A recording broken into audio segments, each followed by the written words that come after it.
तर आजवर तुम्ही अनेक घोटाळ्याच्या बातम्या ऐकल्या असतील, पाहिल्या असतील. मोठमोठ्या घोटाळ्यांचे वर्षानुवर्ष रखडलेले आणि गाजलेले खटलेही तुम्हाला माहीत असतील.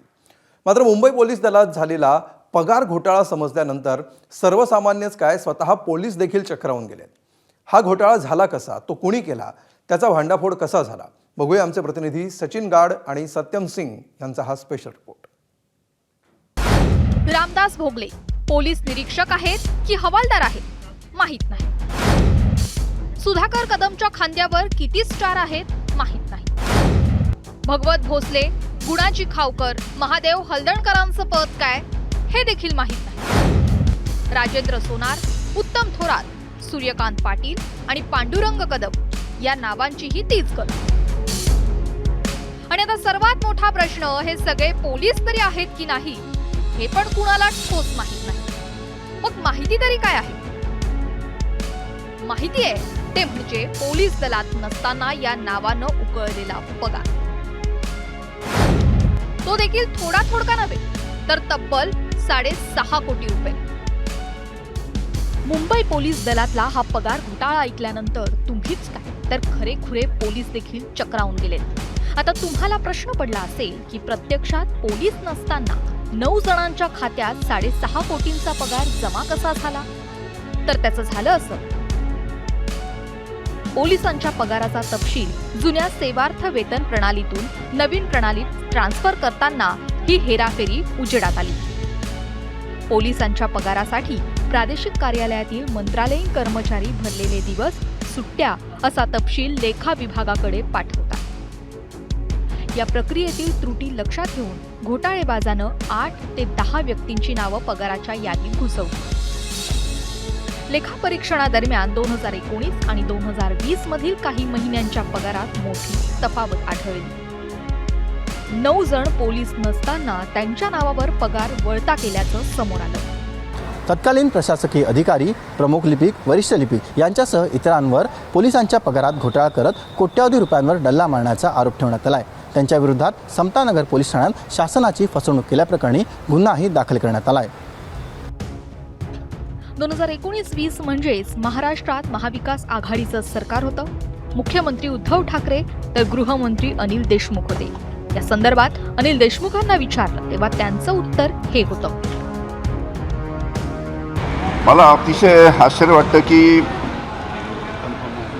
कशा पद्धतीनं पोलीस नसताना सुद्धा त्यांना वेतन देण्यात आलं. हा प्रशासनातला प्रशासकीय ही संपूर्ण बाब आहे. त्याच्यामुळे याची संपूर्ण गृह खात्याने चौकशी केली पाहिजे आणि पोलीस नसताना सुद्धा त्यांना पगार देऊन आलेत याची चौकशी करून जे कोणी दोषी आहेत त्यांच्यावर कारवाई केली पाहिजे. गृहराज्यमंत्री योगेश कदमांनी घोटाळा नेमका कसा झाला असावा याबाबत काय अंदाज व्यक्त केलाय ऐकूयात. जे काही डेटा फिडिंग करायचं असतं ते कॉन्ट्रॅक्ट लेवलचे अधिकारी असतात किंवा ते कर्मचारी असतात. तर त्यांच्याकडनं हे केलं गेलेलं आहे का, हे नेमकं कसं झालं ह्याची संपूर्ण चौकशी अजून चालू आहे. मंत्रालयाचं नाव घेऊन त्याला बदनाम करण्याचं काही कारण नाही. जे काही कॉन्ट्रॅक्ट बेसिसवरचे कर्मचारी जे असतात त्यांच्याकडनं करायचं केलं गेलेलं असावं असा माझा अंदाज आहे. परंतु चौकशी अजून चालू आहे आणि त्याचा अहवाल मी मागून घेतलेला आहे. त्याच्या आधारे आम्ही त्याच्यावरती कारवाई करू. पोलीस दलातील घोटाळा म्हटल्यावर काँग्रेस प्रदेशाध्यक्ष हर्षवर्धन सपकाळ यांनी थेट फडणवीस सरकार विरोधात पंजा उगारला. मात्र मुख्यमंत्री फडणवीसांनी घोटाळ्याचं वर्ष अधोरेखित करताना महाविकास आघाडीच्या सरकारमधला घोटाळा असल्याची आठवण करून दिली.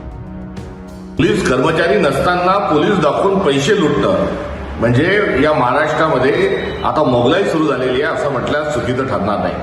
देवेंद्र फडणवीसांचा कारभार हा किती वेंधळट आहे, नवे तर किती भ्रष्ट आहे याची नवनवीन उदाहरणं ही आपल्या सगळ्यांच्या समोर येत आहेत. हा 2020चा घोटाळा आहे, आजचा नाही आहे.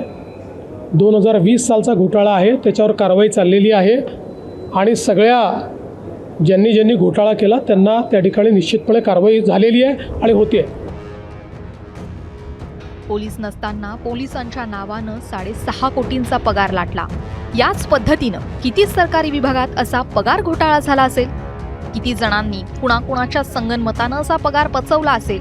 हे प्रश्न उपस्थित करण्याचं कारण म्हणजे 2019-20 मधल्या पोलीस पगार घोटाळ्याची एवढे दिवस ना कुठे वाच्यता ना कुठे चर्चा. तेरी बिचू मेरी बिचू यालाच म्हणतात का? मात्र आता घोटाळा समोर आलाच आहे, तर किमान कारवाई करून ते 6.5 कोटी व्याजासह वसूल करा म्हणजे मिळवलं. सचिन गाडसह ब्युरो रिपोर्ट, ABP माझा, मुंबई.